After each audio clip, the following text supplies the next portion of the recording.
In this video help tutorial, we're going to be working on the payment report. Let's go there. The payment report is the other half of the billing report, in that you want to take the payment and you want to have the information for it. If you're having a short-term, like a 1-day or a 1-week tenant or renter, that would be very simple. Basically, you would have the items that the summary would be for the booking. Each one of these would be listed by the booking ID and the name of the person.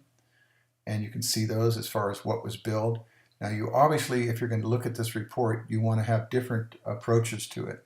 You could be looking at it for an individual and you want to maybe look at what they paid and you want to do a find for that particular record so you can see the summary of what is supposed to be paid. And then the grand summary would be down at the bottom. You may want to approach it a little differently. Maybe you want to look at the income for a week's period to see what the payments received are against what the payments due were, and then the amounts that were actually paid. And this is in the case where you have tenants that are maybe staying long-term. You may have billing periods that are different for different people.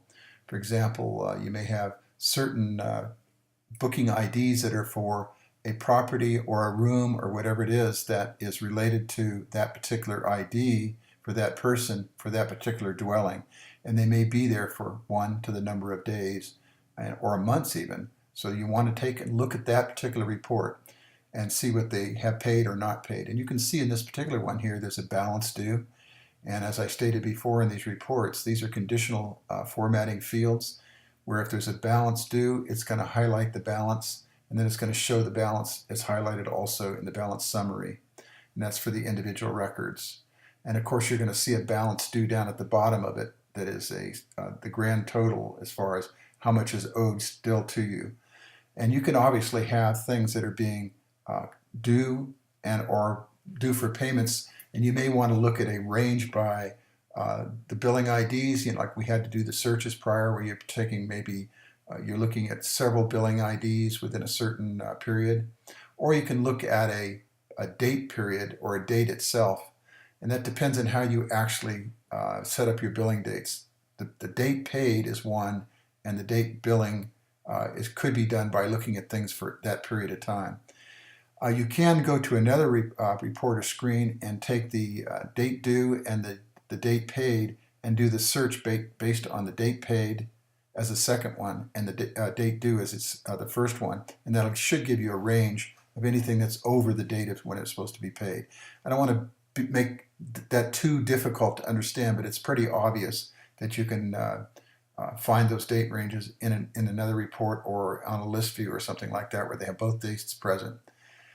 Okay, let's do a find, and basically what we're going to do is repeat the same one we've been doing. We're going to look for number 1 and see how the summary looks as far as the report is concerned. So we start our find.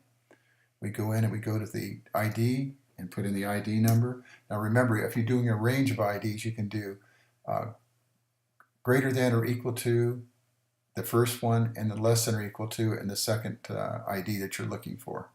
Let's go ahead and do the perform find. And you see that we had 2 records as opposed to the one we're actually looking for. And then you see the billing summary.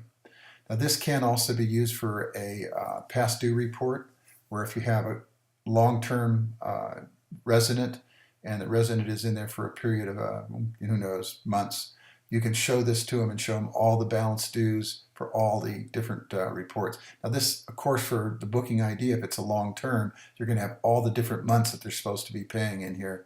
And anything that's left over that was not paid will then show up with a flag on it for a balance due, because it's to the individual due paid requirement.